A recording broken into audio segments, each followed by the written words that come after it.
This jet that I fly was built in the 1960s in the Cold War era, when there was a battle between the then superpowers, the United States and the Soviet Union, to be the first to space and the first to the moon. At that time it was understood that there would have to be law governing any activity in space, and there were laws written in the form of United Nations treaties and resolutions.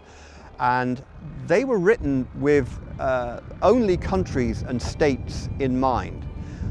What's changed? We're in a new space age, and what marks it out is the arrival of commercial actors in the operation of space objects. That is changing the industry markedly, but it's also going to stress test the existing laws, which were never written for commercial players. They are likely to remain largely in place, but it is not just international treaties that govern space activity, it's commercial contracts. So there are technology law contracts, collaboration agreements, research and development agreements. Every subsystem requires a contract, whether it's intellectual property rights, service levels, it all needs negotiating.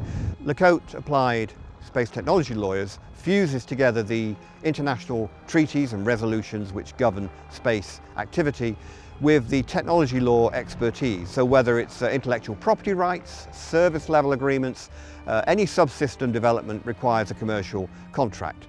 And that is what we do. So it's a rare combination of bringing together the two very different legal disciplines, but which actually have huge bearing. And you have to have understanding of space mission analysis and design in order to operate and in order to advise on commercial contracts. Now the UK is increasingly engaged with the commercial space sector.